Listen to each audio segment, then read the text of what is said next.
ঘরের মাঠে জিম্বাবুয়ের কাছে লজ্জার হার বাংলাদেশের। এর আগে টেস্টে কখনো 162 রানের বেশি তাড়া করতে পারেনি জিম্বাবুয়ে। তাই সিলেট টেস্টে জিততে হলে সফরকারীদের রেকর্ড গড়তে হতো। সেটাই করল রোডেশিয়ানরা। বাংলাদেশকে 3 উইকেটের ব্যবধানে হারিয়ে সিরিজে 1-0 এগিয়ে গেল তারা। তাতে 4 বছর পর লাল বলের ক্রিকেটে জয়ের স্বাদ পেল। আর বাংলাদেশের বিপক্ষে 7 বছর পর টেস্ট জিতল জিম্বাবুয়ে। সিলেটে টস জিতে আগে ব্যাট করতে নেমে নিজেদের প্রথম ইনিংসে 191 রানে অল আউট হয় বাংলাদেশ। জিম্বাবুয়ে প্রথম ইনিংসে 273 রান তোলে।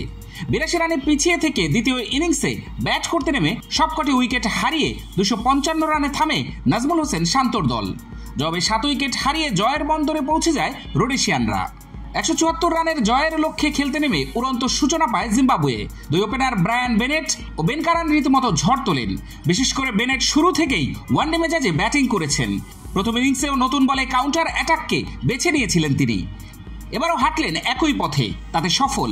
বেনেটের থেকে কিছুটা ধীরগতির ব্যাটিং করলেও বাংলাদেশি বোলারদের খেলতে বিন্দুমাত্র বেগ পেতে হয়নি কারানকে। দুর্দান্ত ব্যাটিং করা ওই ওপেনার শেষ পর্যন্ত সাজঘরে ফিরেছেন 50 না পাওয়ার আফসোস সঙ্গী করে। ইনিংসের 21তম ওভারে কারানকে ফেরান মেহেদী হাসান মিরাজ। ডানহাতি এই অফ স্পিনারের ফুল লেন্থের বল লং অনের উপর দিয়ে উড়িয়ে মারতে গিয়ে মিড অফে ধরা পড়েন কারান। 75 বলে 44 রান করেছেন এই ওপেনার। তার বিদায়ে ভাঙে 95 রানের উদ্বোধনী জুটি। মিরাজের পর ব্রেক থ্রু দিয়েছেন আরেক স্পিনার তাইজুল ইসলাম। নিকোয়েলস সাজঘরে ফেরার আগে 19 বলে 10 রান করেছেন।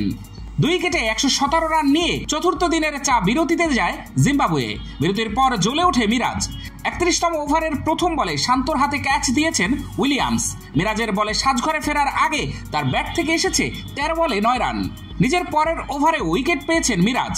এবার তার শিকার বেনেট। ইনিংসের শুরু থেকেই দুর্দান্ত ব্যাট করা এই ওপেনার বড় শট খেলতে গিয়েই ধরা পড়েন।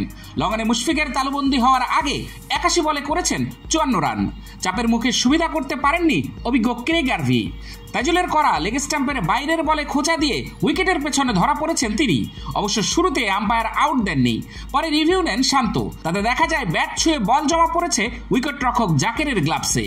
সাথে নেমে দ্রুত ফিরেছেন নায়াশা মায়াভো। নিজের খেলা তৃতীয় বলে স্লিপে ক্যাচ দিয়েছেন তিনি, তবে সেটা হাতে জমাতে পারেননি বদলি ফিল্ডার জাকির। অবশ্য তার সেই ভুলের জন্য খুব বেশি মাসুল দিতে হয়নি। পরের ওভারেই মিরাজ এসে বোল্ড করেন মায়াভোকে। 4 বল খেলে 1 রান করেছেন তিনি। ওয়েলিংটন মাসাকাজ্জাকেও দ্রুত ফেরান মিরাজ। তাতে দ্বিতীয় ইনিংসেও 5 পেয়েছেন তিনি। 2 ইনিংসেই 5 সহ 10 উইকেট নেওয়ার কীর্তি করেছেন মিরাজ। একই সঙ্গে টেস্টে 200 উইকেটের মাইলফলকও স্পর্শ করেছেন এই অফ স্পিনার। মাসাকাজ্জাকে সরাসরি বোল্ড করে বাংলাদেশের জয়ের সম্ভাবনা জাগিয়েছিলেন মিরাজ।